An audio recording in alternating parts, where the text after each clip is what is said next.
අපි හැමෝම අයිස්ක්‍රීම් කන්න හරි ආසයි. අයිස්ක්‍රීම් කියන්නේ වයස් භේදයක් නැති කෑමක්.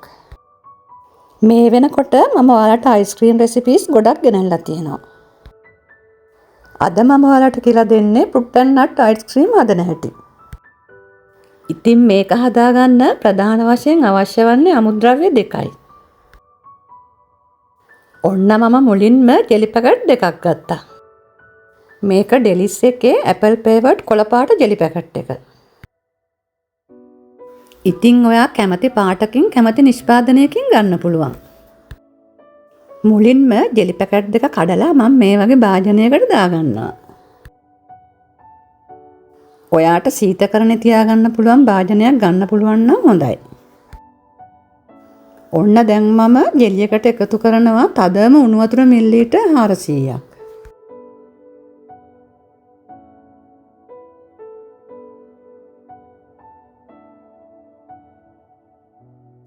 දැන් ජෙලි කැට ටික හොඳට දිය කරගන්න. ඊට පස්සේ ඔයාලා විනාඩි 10ක් විතර නිවෙන්න තියලා පැයක් විතර සීතකරණේ පහළ කොටසේ ටිකක් සෙට් වෙන්න තියාගන්න. ඒ අතරතුර මම කිරිපිටි ටිකක් දිය කරගන්න යන්නේ. මම මෙතන පුරවපු කිරිපිටි මේස හැඳි 3ක් මේ භාජනයට දාගන්නවා. දැන් මේ කිරිපිටි ටික තද උණු වතුර මිලිලීටර් 200ක් විතර අරගෙන හොඳින් දිය කරගන්න. ඊට පස්සේ ඒකත් සීතකරණේ පහළ කොටසේ තියලා කූල් කරගන්න. ඉතින් අපි හදන්නේ අද ෆෘට් ඇන්ඩ් නට් අයිස්ක්‍රීම් නේ. ඒක නිසා මම මේ වගේ වියලි කජු ටිකකුයි වියලි මුද්දරප්පලම් ටිකකුයි අරගත්තා. ඊට පස්සේ ඒක පුංචි පුංචි කෑලි වලට කපා ගත්තා. ඔන්න දැන් අපේ කිරි ටිකත් හොඳින් කූල් වෙලා තියෙන්නේ. ජෙලි එකත් සීතකරණයෙන් එළියට අරගත්තා. පැයක් විතර තිබුණා. දැන් ඒකත් හොඳින් සෙට් වෙලා තියෙන්නේ. අපි දැන් මේ සෙට් වෙලා තියෙන ජෙලි එක හැන්දක් හරි එහෙම නැත්නම් මේ වගේ ගෑරුප්පුවක් හරි අරගෙන පුංචි පුංචි කෑලි වලට කඩාගමු.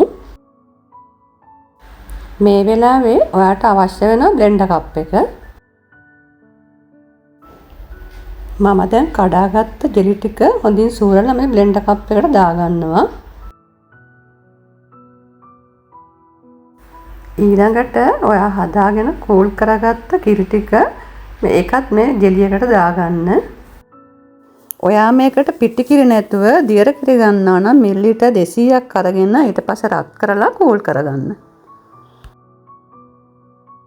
දැන් මේ කිරි ටිකයි ජෙලි ටිකයි අපි විනාඩි 4ක් විතර හොඳින් බ්ලෙන්ඩ් කරගමු. මේ තියෙන්නේ මම විනාඩි 4ක් බ්ලෙන්ඩ් කරගත්තට පස්සේ ඔක්කොම හොඳින් දිය වෙන්න ඕනේ. කෑලි තියෙන්නත් බෑ. දැන් මේ මිශ්‍රණය මම සීතකරණයෙන් තියන්න යන්නේ. ඒකට මම සූදානම් කරගත්තා පරණ අයිස්ක්‍රීම් පෙට්ටියක්.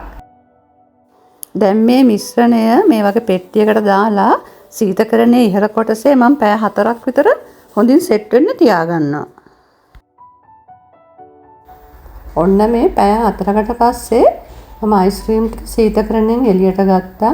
මේ බලන්න දැනටත් හොඳට සෙට් වෙලා තියෙන්නේ.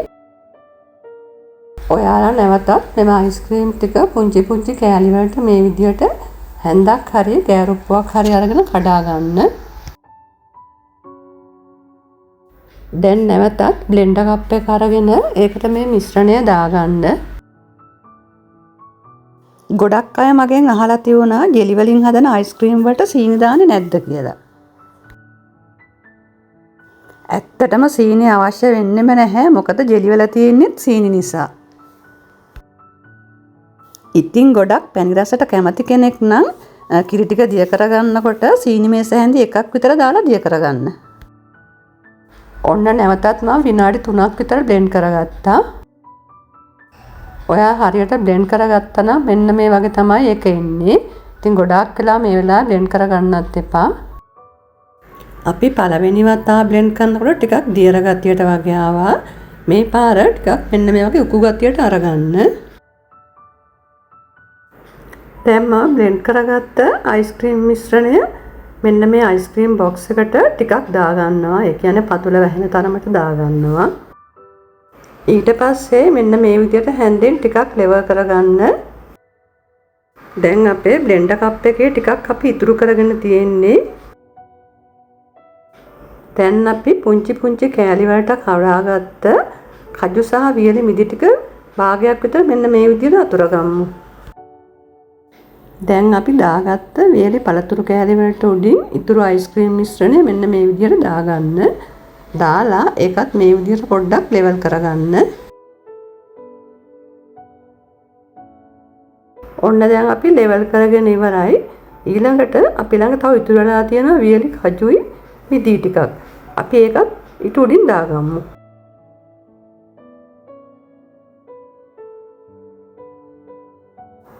මෙන්න මේ විදිහට වාට කැමති විදිහකට අසුර ගන්න. දැන් මේ අයිස්ක්‍රීම් මිශ්‍රණය පෙට්ටියට දාගත්තට පස්සේ අපි ඒකට උඩින් ලන්ච් ෂීට් එකක් හරි එහෙම නැත්නම් ක්ලින් පේපර් එකක් හරි අරගෙන කවර් කරගමු. අයිස්ක්‍රීම් මිශ්‍රණය මේ ලන්ච් ෂීට් එක ගැවෙන විදිහට තියාගන්න. එතකොට අයිස්ක්‍රීම් එකට ජල වාෂ්ප එකතු වෙන්නේ නැහැ.